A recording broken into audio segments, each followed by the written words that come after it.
সর্বনিম্ন তাদের মণ্ডলে মণ্ডলে খবর পাঠায় যে সর্বত্র সেই পরিবেশ বাড়ি বাড়ি গিয়ে মানুষকে শাসিয়েছে যাতে কেউ সমাবেশে না।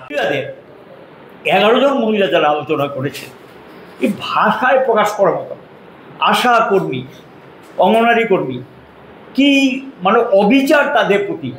তাদের খাদ্যের, বাচ্চাদের খাওয়ানোর টাকা তারা পকেট থেকে খরচ করেছে, সেই টাকা মাসের পর মাস দিচ্ছেন না, বেতনটা নিয়মিত পান না, মোবাইলের যে টাকাটা দেওয়ার কথা সেই টাকা দিচ্ছেন না।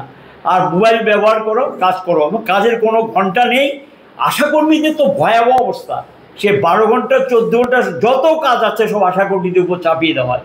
অল্প পয়সা পান, সেই পয়সাটাও 3 মাস 4 মাস পরে মজুরি পাচ্ছেন, মজুরি অনিয়মিত।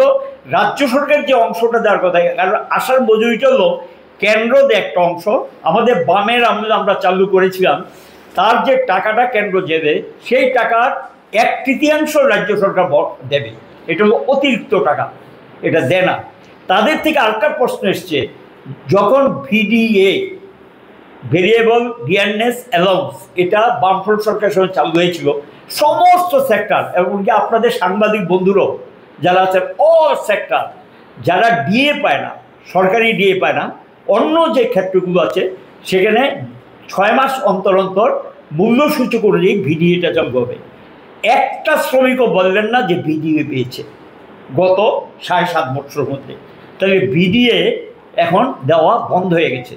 এগুলো হলো মালিকের দালালি, মালিকদের মুনাফা পাইয়ে যাওয়ার জন্য, শ্রমিকদেরকে বেশি করে কাজ করাও, পয়সা কম দাও, মজুরি কম দাও, মালিকের মুনাফা বাড়াও। এই যে নীতি, এই নীতি রাজ্যে লাগু করেছে।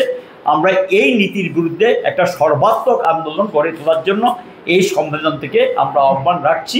এটা শ্রমিকদের, শ্রমজীবীদের একটা জ্বলন্ত সমস্যা, এবং আমরা আশা করি যে আগামী দিনে এখানে গিয়ে আমরা সাফল্য নিয়ে। আরেকটা বিষয় বলছি, এই সম্মেলনে ঐক্যবদ্ধ আন্দোলনে আহ্বান রেখে বক্তব্য রেখেছেন কৃষক সভা এবং গণমুক্তি পরিষদের পক্ষ থেকে আলোচনা করেছেন ক্ষেত মজুর ইউনিয়নের যিনি সেক্রেটারি, তিনি অসুস্থ থাকাতে আসতে পারেনি, তারও মেসেজ দিয়ে সম্মেলনের প্রতি ঐক্য ঘোষণা। আমরা চাইছি আমাদের রাজ্য শ্রমিক, কৃষক, ক্ষেত মজুর, গণমুক্তি পরিষদ মিলে যৌথ একটা আন্দোলনের প্ল্যাটফর্ম তৈরি করে আমরা অগ্রসর হব এবং রাজ্যে ব্যাপকতর মানুষের কাছে আমরা পৌঁছবো, তাদেরকে সংগঠিতভাবে রাস্তায় নামাবো।